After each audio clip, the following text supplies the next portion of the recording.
முதலமைச்சர் எடப்பாடி பழனிசாமி மாறி மாறி திட்டிக்கிட்டது, மாறி மாறி பதிவு போட்டுக்கிட்டதெல்லாம் ஒரு பக்கம் இருக்கட்டும். இப்போ அன்புமணி ராமதாஸ் பக்கம் வருவோமா? தேர்தல் நெருங்குற நேரத்துல கூட அப்பா மகன் சண்டை ஓயாது போலங்க.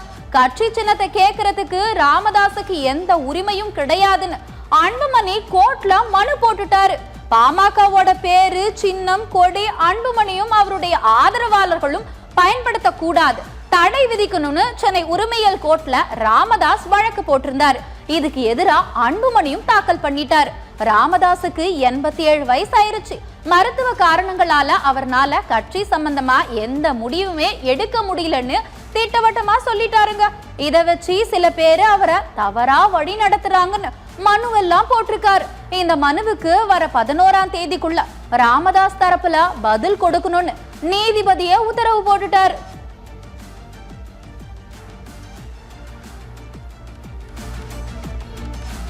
இப்படி அப்பா மகன் சண்டை கோர்ட்டுக்கே போயிருச்சுங்க. இப்ப நம்ம வேற விஷயத்துக்கு போவோம்.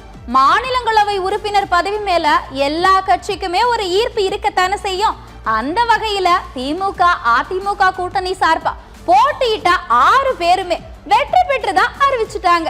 இதுல ஜெயிச்ச தம்பிதுரை இபிஎஸ் புகழ்ந்து தள்ளி இருக்காருங்க. சும்மாவா 2வது முறையா எம்பி பதவி கொடுத்திருக்கிறதால அப்படித்தானே பேசியாகணும். நடைபெறுகிற சட்டமன்ற தேர்தலில் எங்களுடைய கழகத்தினுடைய பொதுச் செயலாளர், கழகத்தினுடைய காவலராக இருக்கின்ற எங்களுடைய எடப்பாடி பழனிசாமி அவர்கள் தலைமையிலே ஆட்சி அமையும்.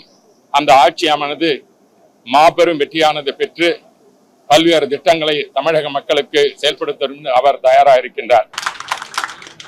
நாங்கள் எங்களுடைய கழகத்தினுடைய பொதுச் செயலாளர் புரட்சி தமிழர் அவர்கள் தமிழ்நாட்டு மக்களுக்கு இப்பொழுது பல்வேறு திட்டங்களை அறிவித்திருக்கின்றார்கள். அவர் அறிவிப்பது மட்டுமல்ல, செயல்படுத்துகின்ற ஒரு தலைவராக இருக்கின்றார். வருகின்ற இந்த தேர்தலிலே எடப்பாடி பழனிசாமி புரட்சி தமிழர் வெற்றி பெறுவதற்கு சுமார் 210 சட்டமன்ற தொகுதியிலே வெற்றி பெற்று அவர் தனிபெறும் ஆட்சியை அமைப்பார் என்பது உங்களுக்கு நன்றாக தெரியும்.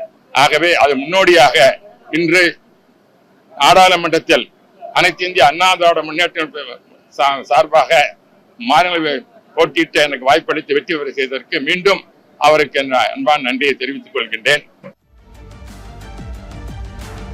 ஒரு வழியா எம்பி பதவி யாருக்குன்னு அறிவிச்சுட்டாங்க. இப்போ கூட்டணி பக்கம் வருவோம். திமுக கூட்டணியில தொகுதி பங்கீடு வேகமா போயிட்டு இருக்கு. ஆனா இன்னும் கம்யூனிஸ்ட் விசிகாவுல மட்டும் தொகுதி பங்கீடு முடியலங்க. 2 தரப்புமே இரட்டை இலக்கத்துல தான் தொகுதிகள் கேட்கறதா சொல்றாங்க. இருந்தாலுமே நாளைக்கு மறுபடியும் தொகுதி பங்கீடு தொடர்பா பேச்சுவார்த்தை நடத்த போறதா சிபிஎம் மாநில செயலாளர் சண்முகம் சொல்லி இருக்காரு.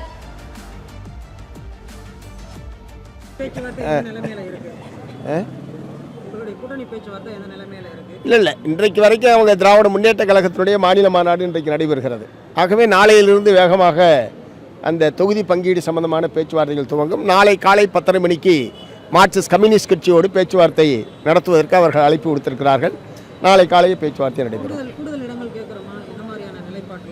அது ஏற்கனவே சொல்லியிருக்கேன். நான் இரட்டை இலக்கத்தில் நாங்கள் தொகுதியை கேட்கணுன்றது ஏற்கனவே பலமுறை சொல்லியிருக்கோம். இப்பயும் அதை பொறுத்துறோம்.